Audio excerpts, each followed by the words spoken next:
Hello BookTube, this is Weekly Reads. Let the bailing commence. I started the reading week with The Black Coast by Mike Brooks. This is the first volume in the God King Chronicles, and it is about the Brown Eagle clan of the, let me check real quick so I can pronounce it right, Shakurshi people fleeing a rising dark lord called the Golden. The Brown Eagle clan seeks to settle in the southernmost territory of the Kingdom of Narita, the Black Coast, where the Brown Eagle clan have raided for generations, and there is much enmity between the two peoples. The Brown Eagle clan lands. They are confronted by the local Thane, Governor Lord, and his sons, recognizing that the Brown Eagle clan could easily overrun the local defenses, and also recognizing that when the rest of the Neritans get their act together, the Brown Eagle clan is going to be slaughtered. The adopted son of the local Thane, Diamond, betrays his father and brother and sort of works out a compromise with Sana, the chief of the Brown Eagle clan. And much of the book is the story of the local Neritans and the Brown Eagle clan coming together as a society, of learning through conflict and compromise to get along, to merge as a people. Of course, this is an epic fantasy series, and the Golden ain't having it. When he learns that the Brown Eagle clan have fled, he sends some minions after them to collect the token of Sana's chieftainship. While all of this is going on, there's a totally unrelated plot in which the God King of Narita has authorized his sister, who seems to be a general, unofficial prime minister, spy mistress, what have you, to attempt yet another assassination against the Splinter King, a rival claimant to the throne of Narita, who since fled with his family for generations to a different country. Let me go pronounce it. Kiber Se Alaba. To kind of off him again. And this brings in a young thief, Jaya, who gets involved alongside her friends. I mean, The Black Coast is a perfectly competent fantasy. It's perfectly competent first volume in a fantasy. It's mostly build up to more conflict in the next two books. But like I said in the breakfast tag that I did Monday, every chapter break, and these chapters are not long, I took a break. I got up, I got a drink, I went to the bathroom, I cooked, I walked around, I looked for every excuse I could to not get back to this book. And that's fatal. It's not necessarily there was nothing bad, nothing that especially pissed me off, although we'll get to one thing that did piss me off. But it didn't do anything for me. It didn't hook me. And to be a 600 plus page first volume that is mostly build up to my meteor conflicts in the following books, yeah, I bailed. I mean, there were some interesting things about the book. I really liked the sort of the two peoples coming together, and the conflicts and compromises that they have to get along to become a combined society. But I think it needed more characters than just Diamond and Sana. It needed a wider gamut to fully explore this, and it probably could have lost the assassination storyline, which, yeah, could have just been saved for the second book. I also thought some of what Brooks did with the language was interesting. While the Jakorshi language is basically standard English, the Nereidan language is very sort of status conscious. So people refer to themselves in the third person. This lord does this, or this lord says, or the servant, or... I mean, and it's interesting, although it can also read as incredibly stilted. And the Oblin language has 6 genders: a high and low, masculine, feminine, and a gender neutral and an agender, which are denoted by accents and other such forms on pronouns, which kind of got confusing. There is no glossary, no pronunciation guide at the end of the book, which probably would have been helpful. So yeah, now there's one thing that did annoy me at the very beginning, which I'm quite pleased with myself that I did not bail immediately, that I lasted as long as I did, and that is the God Emperor is gay, and his sister Tilla is presented as much more hyper competent sidekick. She's the one who really should be God King or God Queen, and because of sexism and birth order, she's not. And I just, how that was handled, it really rubbed me the wrong way. And I'm not entirely sure what Brooks is getting at with that. I mean, now it could be explained further on, or it could have just been, I don't know. But anyway, so I bailed, and I don't know, we'll wait and see if I ever have a hankering to try to have another go at this. Right now, I really don't. So, anyway, the next bail is The Conductors by Nicole Glover.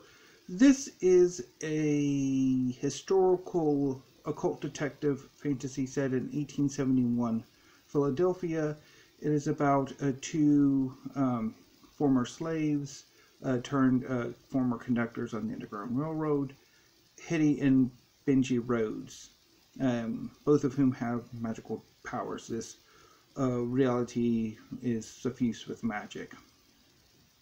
And Hetty and Benji have taken on the role of occult detectives, of local vigilantes. They handle cases and incidents that the police in Philadelphia have no interest in handling.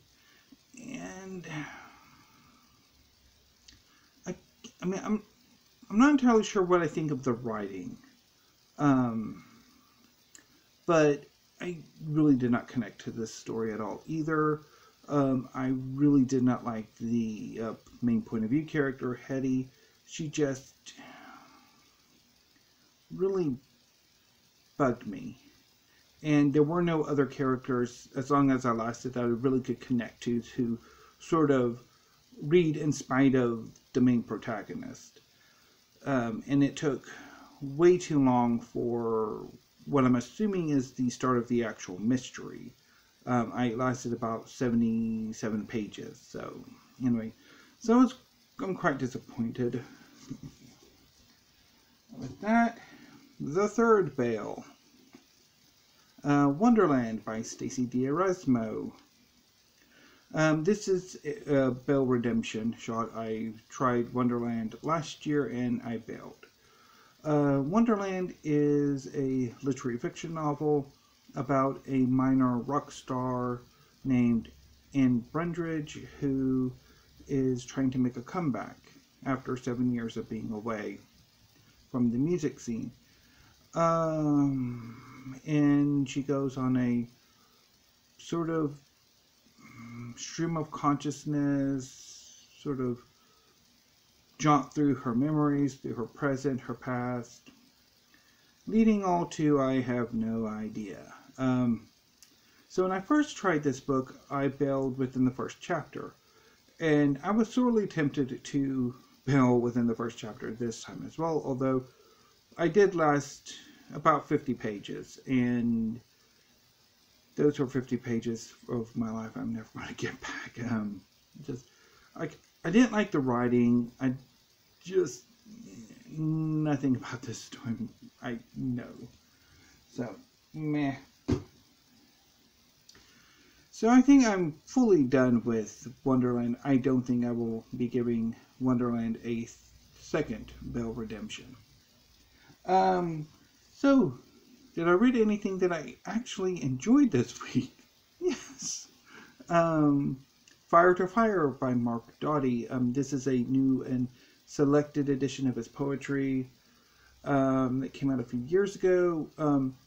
It too is a Belle Redemption. I tried this earlier this year, maybe a few months ago, and I didn't get on with it at the time. I'm thinking it had to have been time constrained. One of the problems when I read poetry is I read poetry relatively fast. And if I think I can get, and oftentimes with some poetry collections, I can get through in a day. And I'm thinking that's probably what happened here. I thought I could get Fire to Fire done in a day and realized I probably couldn't, and I sort of bailed on it. I'm thinking that's probably what I did, although I think at the time one of the poems, particularly in the new section, kind of didn't work for me, and that contributed. But having gone through the poetry, this collection, this time, Belle Redemption achieved. I really enjoyed it. Excuse me, it was quite good, and I'm really looking forward to getting more of Mark Doty's work, at least his poetry.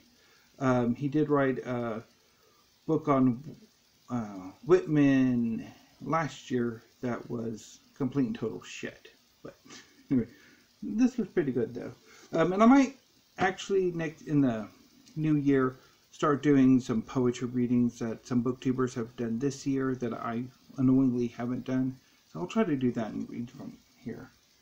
Although it won't be the more salacious poems. So there are quite a few in here.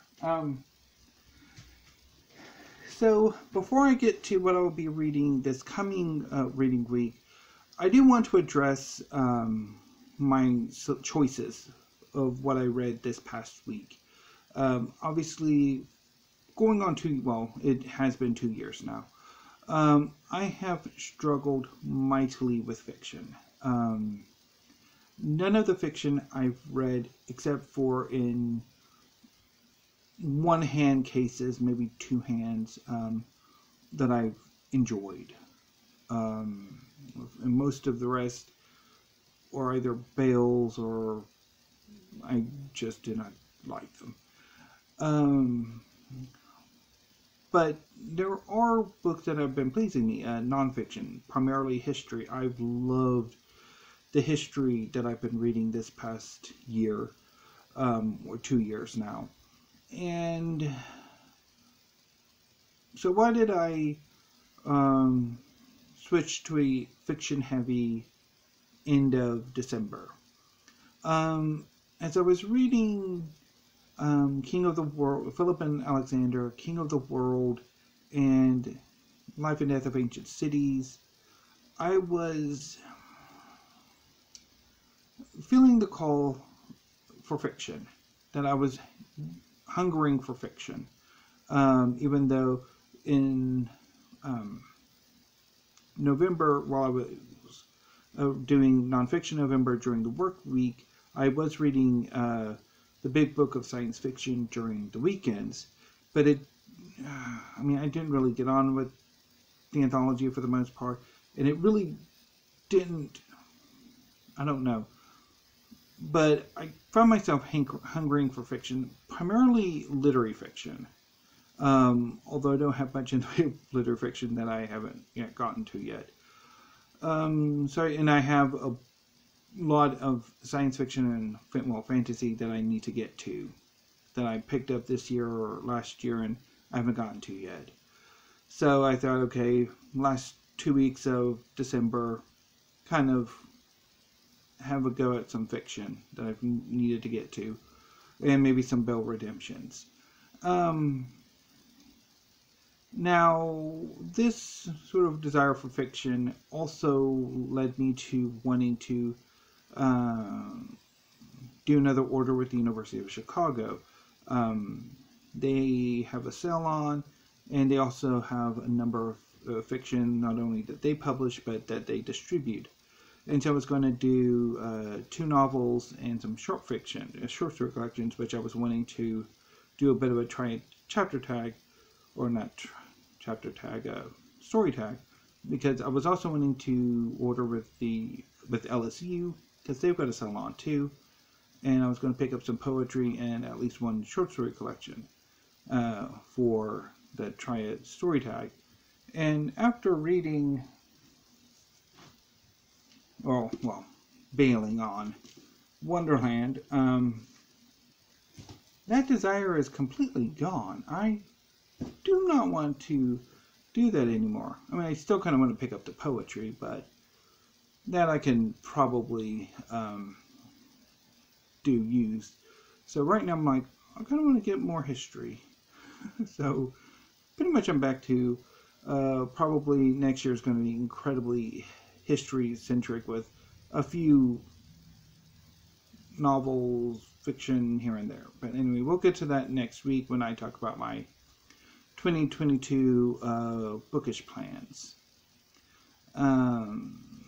So moving on to what I will be reading this coming reading week, the last reading week of December and of 2021.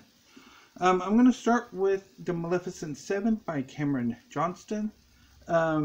This is, I'm not entirely sure if this is a standalone or the beginning of a new series. I loved Johnston's earlier novels, The Traitor God and The God of Broken Things.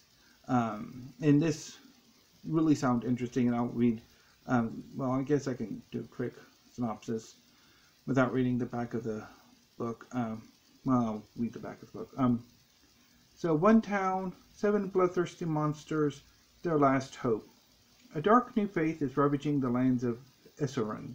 Cities and towns crumble before its power, unprepared and unable to fight. Defeat and desolation seem inevitable. But dread demonologist Black Heron is not willing to give up so soon. 40 years ago, she abandoned her own bloodthirsty army on the eve of its final victory. But she won't do that again. To defeat this new foe, she needs to reunite her old captains again. Vampire, necromancer, orc chieftain, war god, twisted alchemist, and pirate queen. Can she overcome their vicious rivalries? Persuade them to forgive her betrayal? Will these 7 legendary villains even be enough to defeat an army of fanatics hell-bent on conquest? So, that sounds relatively interesting, although my thought is this, why the heck did she abandon her army when she was this close to victory? Guess we'll find out. It's basically 7 samurai in the Magnificent 7, just with villains as the protagonists. We'll see. Hopefully I like it. I have better luck with this one than I did with the other novels I read this week. And I'm also going to try Black Sun by Rebecca Roanhorse. So this is the beginning of a new series. Because the sequel is going to be coming out this coming year. Read the blurb real quick. A god, it's book 1 of the between Earth and Sky trilogy. A god will return when the earth and sky converge under the black sun. In the holy city of Tova, the winter solstice is usually a time for celebration and renewal, but this year it coincides with the solar eclipse, a rare celestial event prescribed by the sun priest as an unbalancing of the world. Meanwhile, a ship launches from a distant city bound for Tova and set to arrive on the solstice. The captain of the ship, Shiala, is a disgraced teak whose song can calm the waters around her as easily as it can warp a man's mind. Her ship carries one passenger. Described as harmless, the passenger Serapio is a young man blind, scarred, and cloaked in destiny. As Shiala knows, when a man is described as harmless, he usually ends up being a villain. Crafted with unforgettable care. Okay, and that's just sort of blurb talk. So I'm kind of a bit worried about my reading of this novel. I've read Roanhorse's earlier Trail of Lightning, and I didn't quite like it. So I'm hoping I'll like this one better. We shall see. Hopefully I don't bail on either one of them, although there's going to be a bit of uncertainty in my reading week this coming week. Tomorrow I will be going over to my brother's to see the 4 children of the apocalypse, opening their presents and give them the presents from me and Mom, and I don't know how long that's going to take and how that's going to cut into my reading time.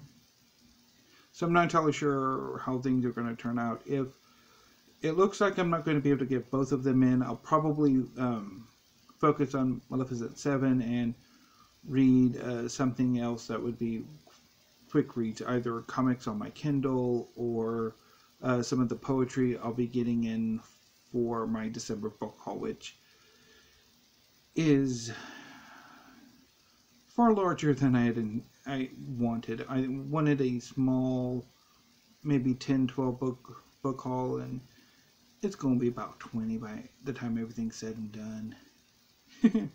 But I'll talk about that on next Friday, because I'll do my book haul next Friday, the 31st, and then weekly reads would obviously come that evening. Also next week, I'm going to try to do some tags. And there have been some tags that have been really good, very interesting, that I want to get to, that I haven't. And I'll also do some looking forward to my bookish plans for 2022. So anyway, one last thing I do want to mention. I've been talking, I don't know if it was this past book, weekly reads, or earlier.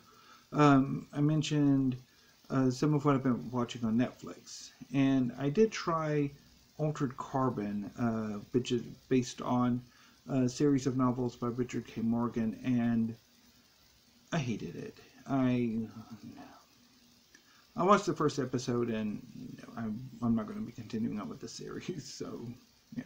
Anyway, BookTube, that's all I've got for this week. I'll probably try to do videos every day next week, although I say that and usually I'll miss a day or two, but hopefully I can get every day with some videos.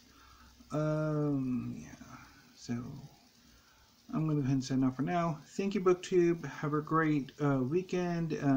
Merry Christmas and Happy Holidays if you celebrate, well, whichever holidays you celebrate, or if any, during the end of December, and stay safe.